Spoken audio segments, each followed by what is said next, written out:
ರಘುರಾಮ್ ಆರೋಗ್ಯ ಸರಿ ಇಲ್ಲದ ಕಾರಣ ಮಲಗಿದಲ್ಲೇ ಮಲಗಿದ್ರು. ಅವರಿಗೆ ಯಾವ ಕೆಲಸ ಮಾಡಲು ಸಾಧ್ಯವಿಲ್ಲದ ಕಾರಣ ಮನೆಯ ಭಾರ ಎಲ್ಲ ರಾಜೇಶ್ ಮೇಲೆ ಬಿತ್ತು.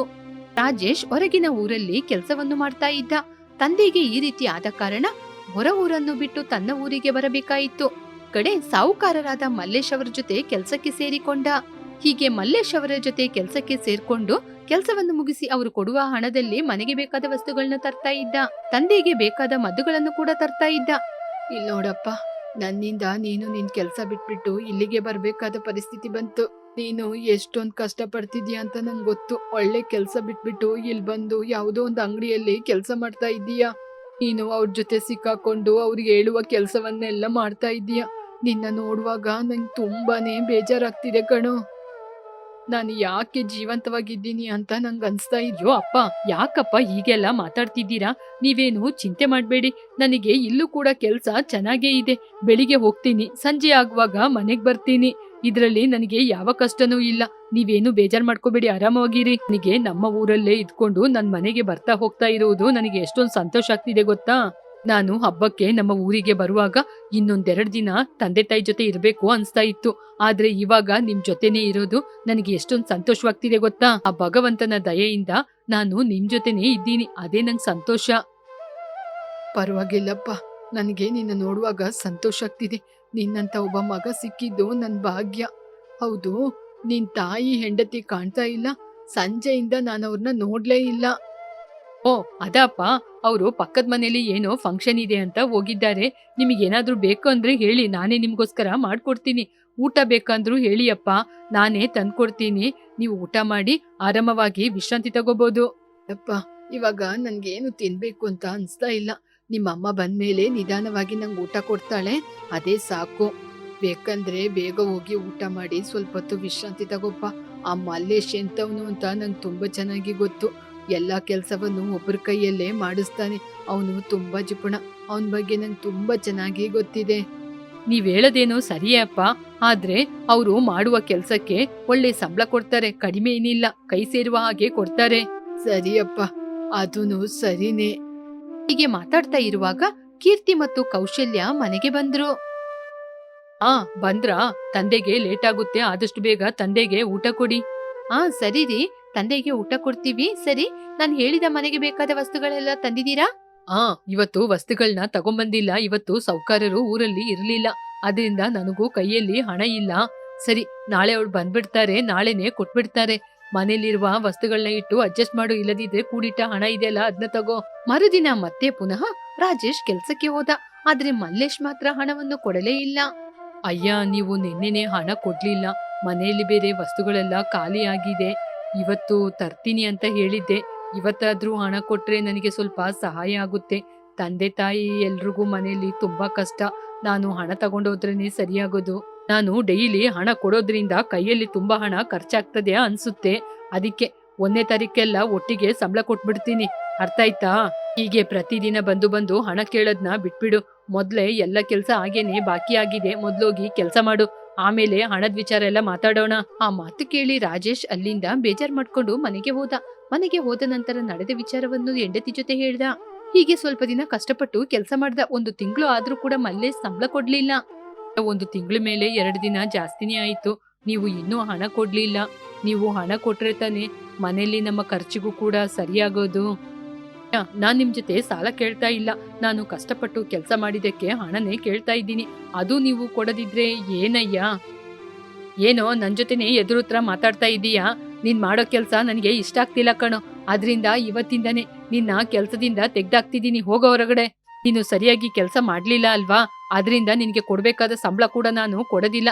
ನೀನ್ ಎಂತ ಕೆಲಸ ಮಾಡ್ತೀಯಾ? ನೀನ್ ಸರಿಯಾಗಿ ಕೆಲಸನೇ ಮಾಡೋದಿಲ್ಲ. ಅದೇನಯ್ಯ ಹಾಗೆ ಹೇಳ್ತಾ ಇದ್ದೀರಾ?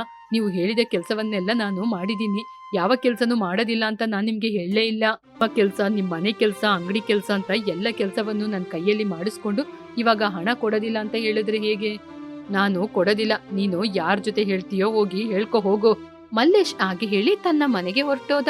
ರಾಜೇಶಿಗೆ ಏನ್ ಮಾಡ್ಬೇಕು ಅಂತ ಗೊತ್ತಾಗದೆ ದುಃಖದಿಂದ ಮನೆಗೆ ಬಂದು ಕೂತ. ಆ ಮಲ್ಲೇಶ್ ನನ್ನ ಕೈಯಲ್ಲಿ 1 ತಿಂಗಳು ಕೆಲಸ ಮಾಡಿಸ್ಕೊಂಡು ಇವಾಗ ಏನು ಇಲ್ಲ ಅಂತ ಹೇಳ್ಬಿಟ್ಟು ನನ್ನ ಕಳಿಸ್ಬಿಟ್ಟ. ಇವಾಗ ನಾವು ಮುಂದಿನ ಜೀವನ ಹೇಗೆ ಮಾಡೋದು? ಕೈಯಲ್ಲಿ 1 ರೂಪಾಯಿ ಕೂಡ ಇಲ್ಲ. ಹೌದು ಕಣೋ, ಏನೋ ಆಗಿದೆ ಅವನಿಗೆ.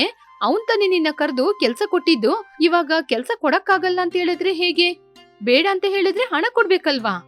ನೀವ್ಯಾಕ್ರಿ ಸುಮ್ನಿದ್ರಿ? ಜೋರ್ ಮಾಡಿ ಕೇಳ್ಬೇಕಾಗಿತ್ತು. ನಮ್ಮ ಹಣನ ಕೇಳಕ್ಕೆ ನಮ್ಗೆ ಯಾಕಿರಿ ಭಯ? ನಾನು ಅವ್ರ ಜೊತೆ ಜೋರ್ ಮಾಡಿಯೇ ಕೇಳ್ದೆ. ಆದ್ರೆ ನೀನ್ ಕೆಲ್ಸ ಮಾಡಿದಿಕ್ಕೆ ಹಣ ಕೊಡಕ್ಕಾಗಲ್ಲ, ಯಾರ್ ಜೊತೆ ಹೇಳ್ತೀಯ ಹೋಗಿ ಹೇಳ್ಕೊ ಅಂತ ಹೇಳಿದ್ರು. ಹೀಗೆ ರಾಜೇಶ್ ತುಂಬಾ ಬೇಜಾರ್ ಮಾಡ್ಕೊಂಡು ಮನೆಯೊಳಗೆ ಕೂತಿದ್ದ. ಆವಾಗ ಕೀರ್ತಿ, ಅತ್ತೆ ನಾನು ಹೊರಗಡೆ ಹೋಗಿ ಬರ್ತೀನಿ.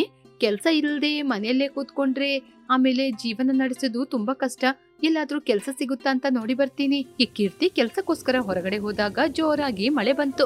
ಆ ಮಳೆಯಲ್ಲಿ ಕೀರ್ತಿ ಒಂದು ಸೈಡಿಗೆ ನಿಂತ್ಕೊಳ್ಳೋಣ ಅಂತ ಒಂದು ಅಜ್ಜಿ ವ್ಯಾಪಾರ ಮಾಡುವ ಸ್ಥಳಕ್ಕೆ ಹೋಗಿ ಅವರು ವ್ಯಾಪಾರ ಮಾಡ್ತಾ ಇರುವ ಸ್ಥಳದಲ್ಲಿ ನಿಂತ್ಕೊಂಡ್ಲು. ಜಿ, ಏನಜ್ಜಿ ಇಷ್ಟೊಂದು ನಡುಕ್ತಾ ಇದ್ದೀರಾ? ಆದ್ರೂ ಕೂಡ ಸಮೋಸ ವ್ಯಾಪಾರ ಮಾಡ್ತಾ ಇದ್ದೀರಾ? ನನಗೆ 2 ದಿನದಿಂದ ಆರೋಗ್ಯ ಸರಿ ಇಲ್ಲ ಕಣಮ್ಮ. 2 ದಿನ ಅಂಗಡಿ ಓಪನ್ನೇ ಮಾಡಿಲ್ಲ. ಎಲ್ಲರೂ ಬಂದು ಹೋಗ್ತಾ ಇದ್ದಾರೆ. ಈ ವ್ಯಾಪಾರ ಮಾಡದಿದ್ರೆ ನನಗೆ ಹೊಟ್ಟೆಪಾಡಿಗೆ ಏನೂ ಇಲ್ಲ.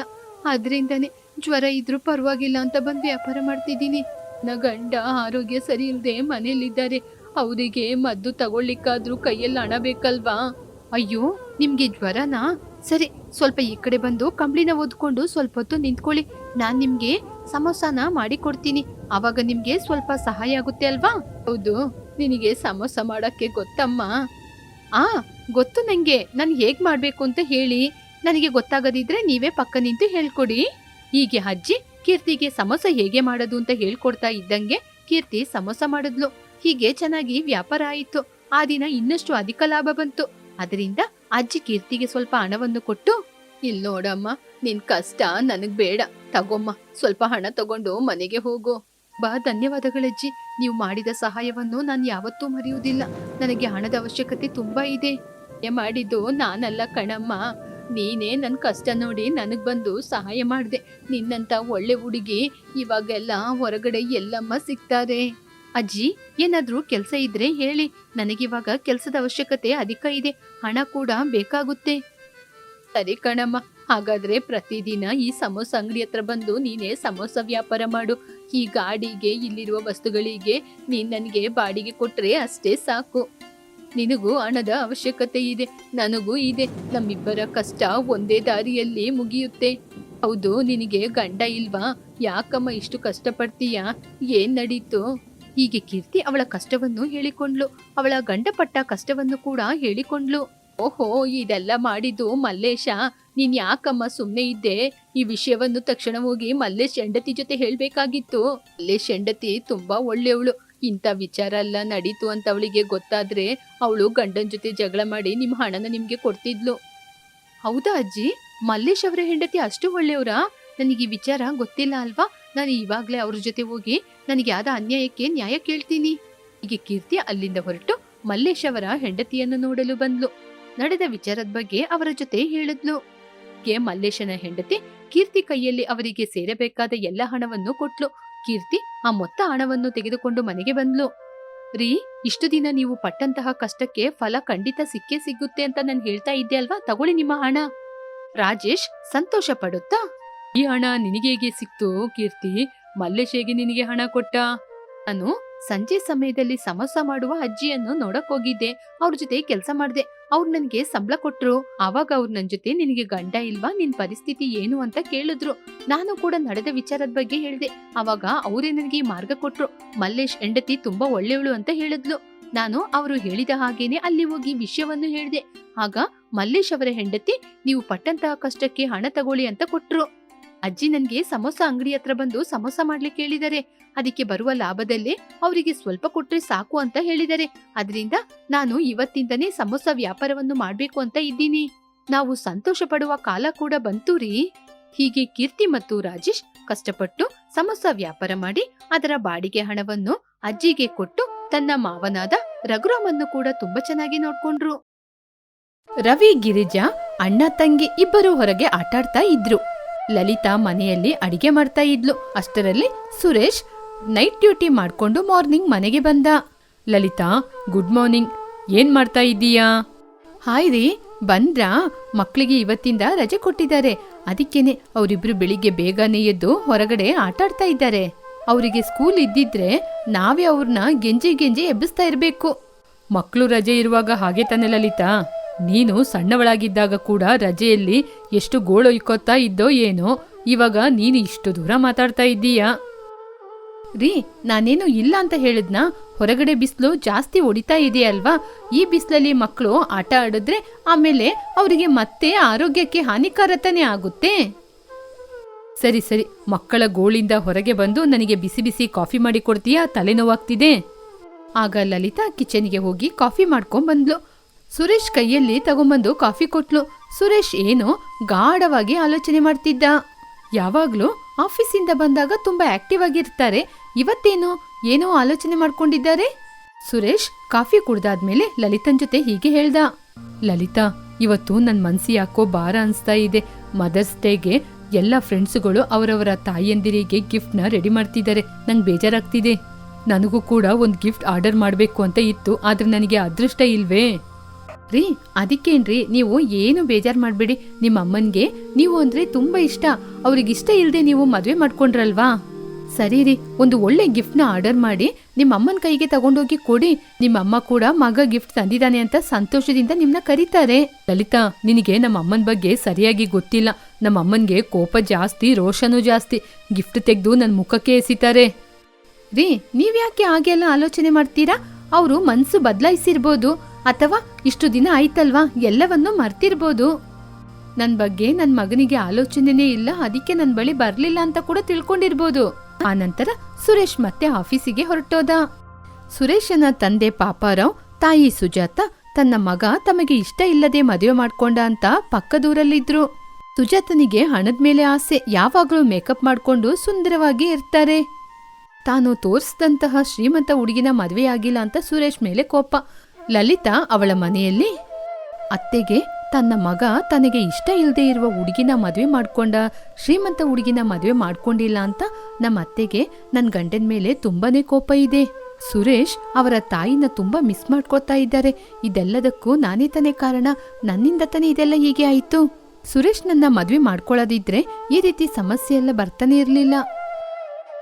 ಅಷ್ಟರಲ್ಲಿ ಸುರೇಶ್ ಮನೆಗೆ ಬಂದು ತುಂಬಾ ಸಂತೋಷದಿಂದ, ಏ ಚಿನ್ನ, ಅಡಿಗೆ ಮನೆಯಲ್ಲಿ ಏನ್ ಮಾಡ್ತಾ ಇದ್ದೀಯಾ? ಬೇಗ ಹೊರಗಡೆ ಬಾ, ನಿನ್ ಗಂಡ ಬಂದಿದ್ದೀನಿ. ಲಲಿತಾ ಅಡುಗೆ ಮನೆಯಿಂದ ಹೊರಗಡೆ ಬಂದು, ಏನ್ರಿ ಬರ್ತಾ ಬರ್ತಾನೆ ತುಂಬಾ ಸಂತೋಷದಿಂದ ಓಡೋಡಿ ಬರ್ತಾ ಇದ್ದೀರಾ? ನಿಮ್ ಮುಖ ಸಮುದ್ರದಂಗೆ, ನಿಮ್ ಮುಖದಲ್ಲಿ ಸಂತೋಷ ಉಕ್ಕಿ ಹರಿತಿದೆ. ಏನ್ ಲಲಿತಾ, ನಾನ್ ಬರುವಾಗ ನನ್ನ ಕೈಯಲ್ಲಿರುವ ಗಿಫ್ಟ್ನ ನೀನ್ ನೋಡಿಲ್ವಾ? ನೀನು ಹೇಳಿದ್ರಿಂದ ತಾನೇ ನಾನು ನಮ್ಮ ಅಮ್ಮನಿಗೋಸ್ಕರ ಒಂದು ಗಿಫ್ಟ್ ತಗೊಂಡೆ. ಆ ಗಿಫ್ಟ್ನ ನಮ್ಮ ಅಮ್ಮನಿಗೆ ಇವತ್ತು ತಗೊಂಡೋಗಿ ಕೊಡ್ತಾ ಇದ್ದೀನಿ. ಎಷ್ಟೋ ವರ್ಷಗಳ ನಂತರ ನಮ್ಮ ಅಮ್ಮನ ಇವತ್ತು ನೋಡಕ್ ಹೋಗ್ತಿದ್ದೀನಿ. ತುಂಬಾ ಸಂತೋಷ ಕಣ್ರಿ. ನೀವು ನಿಮ್ಮ ಅಪ್ಪ ಅಮ್ಮ ಎಲ್ಲರೂ ಜೊತೆ ಸೇರ್ಬೇಕು ಅಂತ ತಾನೇ ನನಗೂ ಆಸೆ. ಲಲಿತಾ, ನಿನ್ ಕನ್ಸು ಕೂಡ ಬೇಗ ಈಡೇರುತ್ತೆ. ಇನ್ ಮುಂದೆ ನಮ್ಮ ತಂದೆ ತಾಯಿ ಜೊತೆ ಹೋಗಿ ಬಂದ್ಮೇಲೆ ನಾವೆಲ್ಲರೂ ಒಂದೇ ಮನೆಯಲ್ಲಿ ಇರ್ಬೇಕಾಗುತ್ತೆ. ಪಪ್ಪ, ಇವತ್ತು ನಿಮ್ ಜೊತೆ ನಾವು ಬರ್ತೀವಿ. ನೀವು ಯಾವಾಗ ನೋಡಿದ್ರು ಕೆಲ್ಸ ಅಂತ ಹೋಗ್ತಾನೆ ಇರ್ತೀರಾ. ನಮ್ನ ಇದುವರೆಗೂ ಎಲ್ಲೂ ಕರ್ಕೊಂಡೋಗಿಲ್ಲ. ಪಕ್ಕದ ಮನೆ ಸುಶಾಂತು ಅವನ ಅಜ್ಜಿ ತಾತನ ಜೊತೆ ತುಂಬಾ ಸಂತೋಷದಿಂದ ಆಟಾಡ್ತಾನೆ. ಆದ್ರೆ ನಮ್ನ ಮುದ್ದು ಮಾಡ್ಲಿಕ್ಕೆ ಮಾತ್ರ ಅಜ್ಜಿ ತಾತ ಯಾರು ನಮ್ಗೆ ಇಲ್ಲ. ನಾನು ನಿಮ್ಮ ಅಜ್ಜಿ ತಾತನ ನೋಡ್ಲಿಕ್ಕೆ ಹೋಗ್ತಾ ಇದ್ದೀನಿ. ಆದಷ್ಟು ಬೇಗ ಅವರು ಕೂಡ ನಿಮ್ನ ಬಂದು ನೋಡ್ತಾರೆ.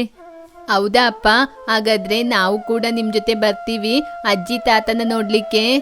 ನೀವಿಬ್ರು ಅಲ್ಲಿ ತನಕ ಹೋಗ್ಬಾರ್ದಮ್ಮ. ಅಜ್ಜಿ ತಾತ ತುಂಬಾ ದೂರದಲ್ಲಿದ್ದಾರೆ.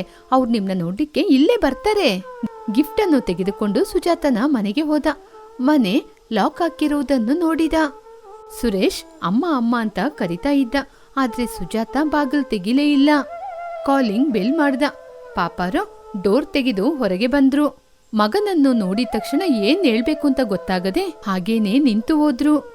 ಅಪ್ಪ, ನಾನು ಯಾರು ಅಂತ ಇನ್ನೂ ಗೊತ್ತಾಗಿಲ್ವಾ? ನಾನೇ ನಿಮ್ ಮಗ ಸುರೇಶ್. ಅಮ್ಮ ಎಲ್ಲಿ? ಅಮ್ಮನಿಗೆ ನನ್ ಮೇಲೆ ಇನ್ನೂ ಕೋಪ ಕಡಿಮೆ ಆಗಿಲ್ವಾ?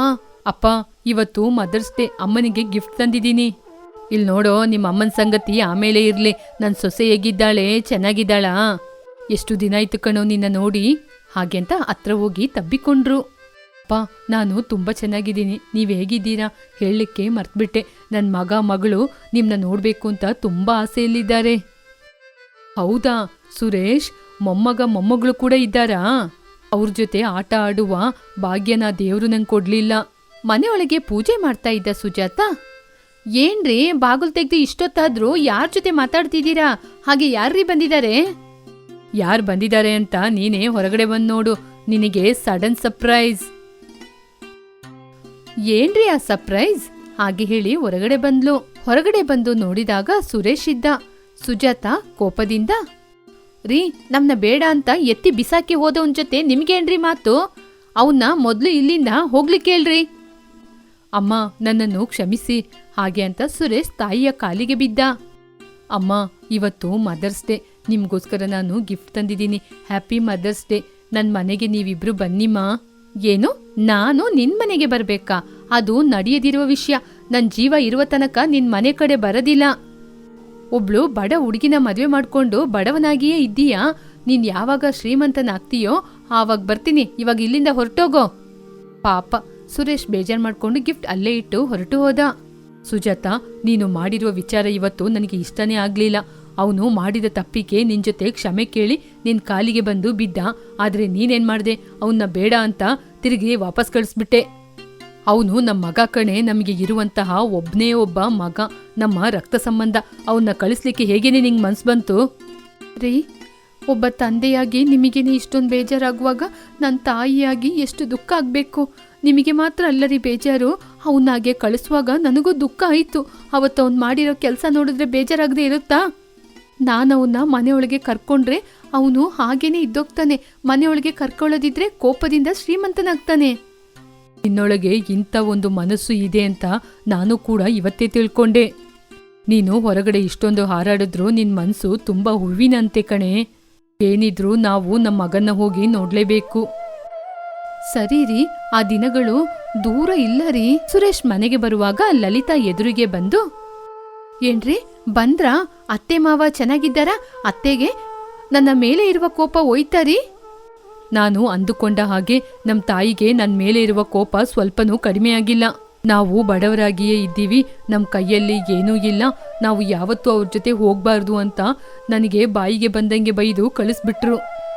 ಲಲಿತಾ ಕೂಡ ತುಂಬಾನೇ ದುಃಖಪಟ್ಲು. ಅದೇ ಸಮಯದಲ್ಲಿ ಹೊರಗಡೆಯಿಂದ ಮಕ್ಕಳು ಬಂದು ಹಸಿವಾಗ್ತಾ ಇದೆ ಅಂತ ಹೇಳಿದ್ರು. ಏನು ಬಿರಿಯಾನಿ ಮಾಡಿ ಕೊಡಲ್ವಾ ಅಂತ ತುಂಬಾ ಪ್ರೀತಿಯಿಂದ ಕೇಳಿದ್ರು. ಲಲಿತಾ ಕೂಡ ಆಲೋಚನೆ ಮಾಡ್ತಿದ್ಲು. ತುಂಬಾ ಆಲೋಚನೆ ಮಾಡಿ ನೂಡಲ್ಸ್ ಅಲ್ಲಿ ಬಿರಿಯಾನಿ ಮಾಡಿ ಮಕ್ಕಳಿಗೆ ಕೊಟ್ಲು. ಅಡುಗೆ ಮನೆಯಿಂದ ಸುವಾಸನೆ ಹೊರಗೆ ಬರ್ತಿತ್ತು. ಲಲಿತಾ, ಅಡುಗೆ ಮನೆಯಲ್ಲಿ ಏನ್ ಮಾಡ್ತಾ ಇದ್ದೀಯಾ? ಅಷ್ಟೊಂದು ಚೆನ್ನಾಗಿರುವ ಘಮಘಮ ಬರ್ತಿದೆ. ನನ್ನ ಹೊಟ್ಟೆ ಹಸಿವಲ್ಲಿ ತಾಳ ಆಗ್ತಾ ಇದೆ. ಅದು ಏನಿದ್ರು ಬೇಗ ಹೋಗಿ ತಗೊಂಬಾ. ಇವತ್ತು ಮಕ್ಕಳು ಹೊಸ ವೆರೈಟಿ ಬಿರಿಯಾನಿ ಮಾಡು ಅಂತ ಹೇಳಿದ್ರಿ ರೀ, ಅದಕ್ಕೆ ನೂಡಲ್ಸ್ ಅಲ್ಲಿ ಬಿರಿಯಾನಿ ಮಾಡಿದೀನಿ. ಹಾಗೆ ಹೇಳಿ ಮಕ್ಕಳಿಗೆ ಗಂಡನಿಗೆ ಬಡಿಸಿದ್ಲು. ಆ ಬಿರಿಯಾನಿಯನ್ನು ಸುರೇಶ್ ತಿಂದು, ಹಬ್ಬಬ್ಬ, ಬಿರಿಯಾನಿ ತುಂಬಾ ರುಚಿಯಾಗಿದೆ. ಲಲಿತಾ ರೆಸ್ಟೋರೆಂಟಲ್ಲಿ ಕೂಡ ಇಷ್ಟು ಚೆನ್ನಾಗಿರುವ ಬಿರಿಯಾನಿ ಸಿಗೋದಿಲ್ಲ. ಅಷ್ಟೊಂದು ರುಚಿಯಾಗಿದೆ ಲಲಿತಾ. ಲಲಿತಾ, ನನಗೆ ಒಂದು ಐಡಿಯಾ ಬಂತು. ನಾವು ತುಂಬಾ ಚೆನ್ನಾಗಿರ್ಬೇಕು ಅಂದ್ರೆ ನಾವು ಒಂದು ರೆಸ್ಟೋರೆಂಟ್ನ ಆರಂಭಿಸೋಣ. ನಾವು ರೆಸ್ಟೋರೆಂಟಲ್ಲಿ ನೂಡಲ್ಸ್ ಬಿರಿಯಾನಿ ವ್ಯಾಪಾರ ಮಾಡೋಣ. ಆವಾಗ ನಮಗೂ ಕೂಡ ಒಳ್ಳೆ ವ್ಯಾಪಾರ ಆಗುತ್ತೆ. ಸರಿ ರೀ, ಖಂಡಿತವಾಗಿ ರೆಸ್ಟೋರೆಂಟ್ನ ಓಪನ್ ಮಾಡೋಣ. ಹೀಗೆ 2 ದಿನ ಆದ್ಮೇಲೆ ಒಂದು ರೆಸ್ಟೋರೆಂಟ್ನ ಓಪನ್ ಮಾಡಿದ್ರು. ಆ ರೆಸ್ಟೋರೆಂಟ್ಗೆ ಸುಜಾತ ರೆಸ್ಟೋರೆಂಟ್ ಅಂತ ಹೆಸರಿಟ್ರು. ಹೊಸದಾಗಿ ಸುಜಾತ ಎನ್ನುವ ರೆಸ್ಟೋರೆಂಟ್ ಓಪನ್ ಆಗಿದೆ. ಈ ರೆಸ್ಟೋರೆಂಟ್ ಅಲ್ಲಿ ನೂಡಲ್ಸ್ ಬಿರಿಯಾನಿ ಫೇಮಸ್ ಆಗಿರುವುದು ಅಂತ ಅನೌನ್ಸ್ಮೆಂಟ್ ಕೂಡ ಮಾಡಿದ್ರು. ಏನ್ರಿ, ನಮ್ಮ ಊರಲ್ಲಿ ಸುಜಾತಮ್ಮನ ರೆಸ್ಟೋರೆಂಟ್ ಅಂತ ಓಪನ್ ಮಾಡಿದ್ದಾರೆ. ಯಾರು ಮಾಡಿರ್ಬೋದು? ಈ ಊರಲ್ಲಿ ನಿನ್ನ ಹೆಸರಲ್ಲಿ ರೆಸ್ಟೋರೆಂಟ್ ಮಾಡ್ಲಿಕ್ಕೆ ಯಾರೇ ಇದ್ದಾರೆ? ನಮ್ಮ ಮಗ ಸೊಸೆನ ಬಿಟ್ರೆ ಈ ಊರಲ್ಲಿ ರೆಸ್ಟೋರೆಂಟ್ನ ಯಾರು ಓಪನ್ ಮಾಡ್ತಾರೆ? ಅವರೇ ಮಾಡಿರ್ಬೇಕು. ಏನ್ರಿ, ನೋಡಿ, ನನ್ನ ಮಗನ್ನ ನಾನು ಮನೆ ಬಿಟ್ಟು ಹೊರಗಡೆ ಕಳಿಸಿದ್ರು ಅವನು ಈ ವಿಧವಾಗಿ ಋಣ ತೀರ್ಸಿದಾನೆ. ಎಲ್ಲರೂ ಸುಜಾತ ರೆಸ್ಟೋರೆಂಟ್ಗೆ ಹೋಗಿ ನೂಡಲ್ಸ್ ಬಿರಿಯಾನಿನ ತಿಂದ್ರು. ಬಿರಿಯಾನಿ ತುಂಬಾ ಸೂಪರ್ ಆಗಿ, ತುಂಬಾ ಟೇಸ್ಟ್ ಆಗಿ, ತುಂಬಾ ಚೆನ್ನಾಗಿತ್ತು. ರೆಸ್ಟೋರೆಂಟ್ ಮೂಲಕ ಸುಜಾತನವರಿಗೆ ಒಳ್ಳೆ ಲಾಭ ಬಂತು. ಆ ಲಾಭದಿಂದ ಅವರು ಒಂದು ಒಳ್ಳೆ ಮನೆಯನ್ನು ಕಟ್ಟಿಕೊಂಡ್ರು. ಸ್ವಲ್ಪ ದಿನಗಳ ನಂತರ ಪಾಪಾರಾವ್ ಸುಜಾತಮ್ಮ ತನ್ನ ಮಗ ಸೊಸೆ ಬಳಿ ಬಂದ್ರು. ತನ್ನ ಸೊಸೆ ಮಾಡಿದ ಬಿರಿಯಾನಿಯನ್ನು ತಿಂದು ಸುಜಾತಮ್ಮ, ಅಮ್ಮ ಸುಜಾತ, ನೀನು ಬಡ ಮನೆಯ ಹುಡುಗಿ ಅಂತ ನಿನ್ನ ತುಂಬಾ ಕೇವಲವಾಗಿ ಮಾತಾಡ್ಬಿಟ್ಟೆ. ನನ್ನನ್ನು ಕ್ಷಮಿಸಮ್ಮ. ನೀನು ಇಷ್ಟೊಂದು ಸ್ಪೆಷಲ್ ಆಗಿ ಅಡಿಗೆ ಮಾಡ್ತೀಯ ಅಂತ ಗೊತ್ತಿರ್ಲಿಲ್ಲ. ನನ್ ಮಗ ಇವತ್ತು ಈ ಒಳ್ಳೆ ಸ್ಥಾನದಲ್ಲಿದ್ದಾನೆ ಅಂದ್ರೆ ಅದಕ್ಕೆ ನೀನೇ ಕಾರಣ. ಚೆಚೆ, ಯಾಕತ್ತೆ ಹಾಗೆಲ್ಲ ಮಾತಾಡ್ತಿದ್ದೀರಾ? ನೀವು ದೊಡ್ಡವರು, ನಿಮ್ಮ ಮನ್ಸನ್ನು ಬದಲಾಯಿಸ್ಕೊಂಡು ನಮ್ಮ ಬಳಿ ಬಂದಿದ್ದೀರಾ ಅಂದ್ರೆ ನಮ್ಮ ಅದೃಷ್ಟ. ಸುರೇಶ್ ಡ್ಯೂಟಿ ಅಂತ ಅವನು ಆಫೀಸಿಗೆ ಹೊರಟೋದ. ಸುಜಾತಮ್ಮ ಇಬ್ಬರು ಮೊಮ್ಮಕ್ಕಳ ಜೊತೆ ಸಂತೋಷವಾಗಿ ಆಟಾಡ್ತಿದ್ರು. ಲಲಿತನ ಜೊತೆ ಪಾಪಾರಾವ್ ರೆಸ್ಟೋರೆಂಟ್ನ ನಡೆಸ್ತಾ ಇದ್ರು. ಈ ವಿಧವಾಗಿ ನೂಡಲ್ಸ್ ಬಿರಿಯಾನಿಯನ್ನು ತಯಾರಿಸಿ ಚೆನ್ನಾಗಿ ವ್ಯಾಪಾರ ಮಾಡಿ ಸಂತೋಷವಾಗಿ ಜೀವನ